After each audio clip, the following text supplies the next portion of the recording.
Olá, pessoal do oitavo ano EJA, professora Neuzeli. Hoje nós vamos falar um pouquinho sobre a Revolução Industrial.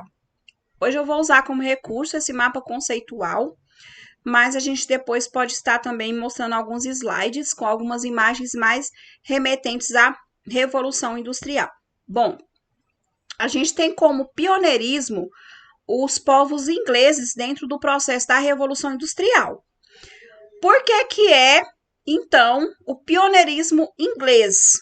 Então, a Inglaterra, porque ela vai chegar primeiro nesse processo de industrialização bem rudimentar. A primeira revolução industrial ela vai começar na Inglaterra.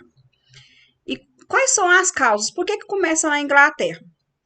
Primeiro, porque os burgueses eles vão conquistar espaços políticos. Então, a partir do momento que a burguesia ela começa a conquistar espaços políticos, ela começa a implantar novas ideias voltadas para o comércio, voltadas para o capitalismo. Esse período dessa ascensão burguesa, ela vai acontecer dentro do século XVIII, tá? 1890, 1885, mais ou menos esse período, tá bom? Por que eu falo mais ou menos? Porque a Revolução Industrial ela não vai acontecer em períodos iguais em todos os locais. Ela vai acontecer gradativamente, certo? Bom, dentro do processo da Revolução Industrial, vai haver o quê? Uma acumulação de capital. Então, a Inglaterra, ela já vinha acumulando capital, metais, acumulando capital, já tinha muito tempo. E isso foi um fator primordial, porque eles poderiam o quê? Investir nas invenções, né? O que eles não tinham ali de matéria-prima, eles podiam fazer trocas comerciais com outros povos que detinham essas matérias-primas e investir nas suas invenções, que foi o que a Inglaterra fez. Foi lá e investiu nas primeiras máquinas a vapor.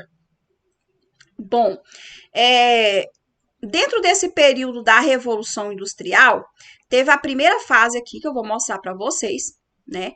Que foi a Inglaterra até a França, a expansão e o investimento estava baseado principalmente na matéria-prima chamada de carvão. Então, o carvão era o principal produto aí, né, a principal matéria-prima nesse período. A segunda revolução industrial, ela vai acontecer especialmente na onde? Na Europa toda, vai acontecer nos Estados Unidos e no Japão.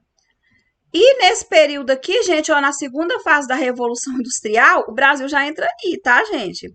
Né? Que o principal produto agora já vai ser o petróleo. Então, as máquinas, o que depende do petróleo vai ser um pouco mais avançado do que na época do carvão, certo? E a terceira fase da Revolução Industrial é essa revolução industrial aí que a gente tem hoje, que é uma fase mais voltada para as tecnologias. E hoje a gente já tem uma quarta revolução, que é a globalização, né, as ferramentas digitais que estão em alta. Então, é mais isso daí, né? Hoje voltada mais para essa parte de tecnologia. Bom, a Revolução Industrial, ela está dentro de um processo chamado de neocolonialismo, né?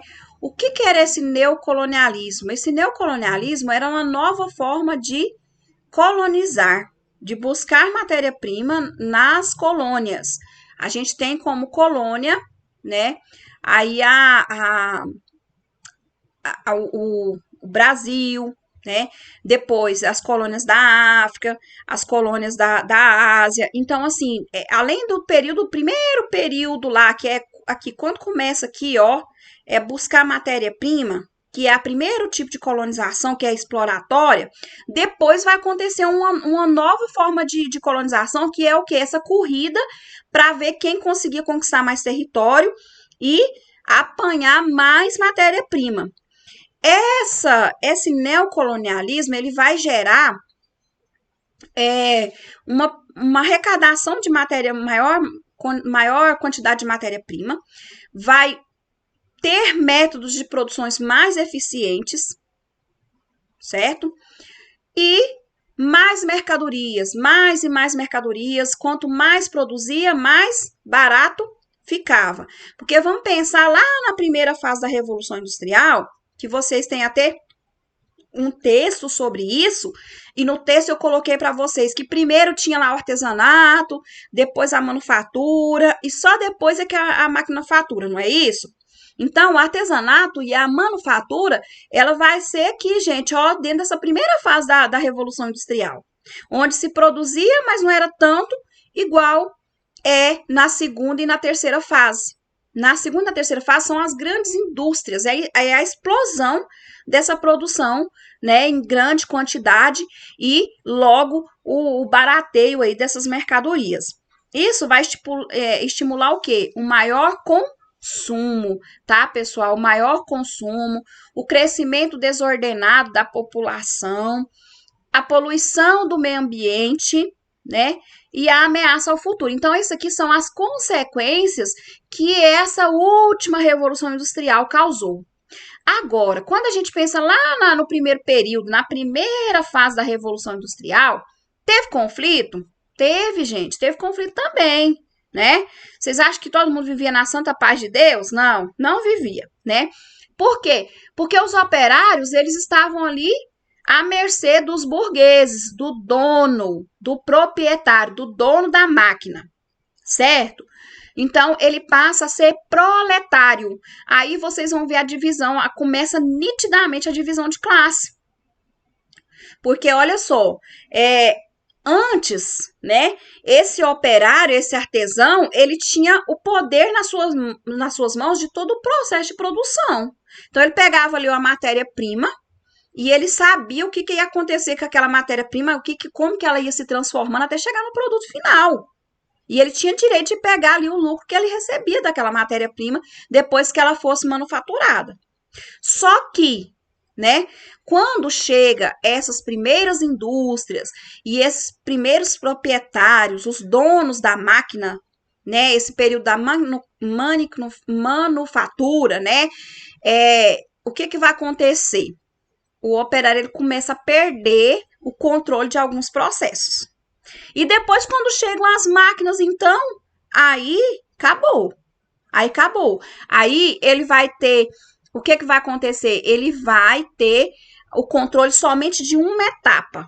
Então, nesse período aí da manufatura para a maquinofatura, ou seja, para as máquinas, para usar as máquinas, o homem ele começa a ter funções específicas. Então, começam a aparecer as mãos de obra especializadas, né?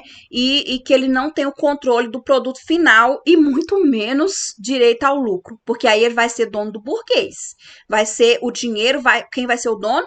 O burguês. Quem vai ser dono do lucro? O burguês ou o proprietário, o dono da indústria, da fábrica lá onde ele trabalha. A princípio, essas pessoas elas vão sair do campo, né? Então, vai acontecer um êxodo rural no período da Revolução Industrial. Eles vão sair do campo e vai para onde? Para a cidade, né? Aqui, ó, eles vão para a cidade e eles começam, aqui só a ilustração das cidades, eles vão para essas cidades trabalhar nessas fábricas e vão viver em condições precárias, né? Em condições precárias. Por quê? Porque a cidade ela não tem um preparo, né? Um planejamento urbano aí para poder receber essa quantidade imensa de pessoas para a época, né? Não tem saneamento básico, não tem escola para todo mundo, não tem casa para todo mundo, moradia para todo mundo, não tem emprego para todo mundo, as condições de trabalho eram muito deploráveis, esse trabalhador ele era muito explorado porque ele tinha que produzir muito. Então, olha só, esse êxodo rural que vai acontecer e essas condições de trabalho precárias vão gerar conflitos imensos. E quais são esses conflitos? Há o quê? Uma tensão, uma briga entre essas classes sociais aí que estão inseridos os elementos. Operário de um lado, burguês do outro, né? Nesses grupos sociais dos operários, tinham dois grupos. Tinha um grupo chamado cartismo. Esse grupo, eles achavam assim, que os direitos dos trabalhadores tinham que ser concedidos e conquistados através da política, através das leis, da criação das leis. Já tinha um outro grupo, que eram os ludistas, eles eram mais extremistas e eles achavam o seguinte, que a máquina tomou lugar do trabalho do homem. Então, na concepção dos ludistas, a máquina era a principal culpada dessa revolução industrial, das pessoas perderem seus postos de trabalho, seu controle do produto final. Na concepção dos ludistas, dos cartistas, não. Eles achavam que sim, perderam direitos, estavam sendo explorados, mas isso podia ser resolvido através da lei, certo? As vantagens dos ingleses seriam os primeiros povos a conquistar esse espaço de industrialização, de produção em grande massa, em grande escala, foi porque esses burgueses eles tinham poderes políticos, como eu disse antes. Então, assim, isso foi um fator preponderante na conquista desse espaço do burguês, que antes ele era uma nova classe social, que não tinha poder nenhum de decisão, ficava tudo na mão dos nobres, as decisões políticas, né? Eram totalmente monopolistas, então eles não tinham esse conceito de expansão de mercado. E aí, com a chegada desse burguês, que ele tem uma ideologia totalmente capitalista e de produção, então, assim, essa chegada desse inglês no parlamento e poder participar das decisões políticas vai dar um grande passo para a Inglaterra, né? Aqui no Brasil, esse processo de industrialização, ele começa a caminhar de forma bem lenta. Mais ou menos em 1923, até o final da Primeira República, mas era muito lenta, era uma indústria muito primitiva em relação à inglesa, né? Inclusive, as pessoas que vieram para o Brasil no final da Primeira República, início da Era Vargas, elas vêm em busca de vidas melhores. Por quê? Porque lá na Europa o negócio estava tudo bagunçado. Porque as pessoas estavam reivindicando direito trabalhista, as pessoas estavam reivindicando melhores condições de trabalho, de moradia, de tudo no mundo. Porque eles já tinham avançado muitos passos à frente, certo? Bom, pessoal, a gente vai estar falando mais um pouquinho sobre a Revolução Industrial. Quando a gente for corrigir as atividades, eu vou estar comentando mais, a gente vai tirar mais dúvida.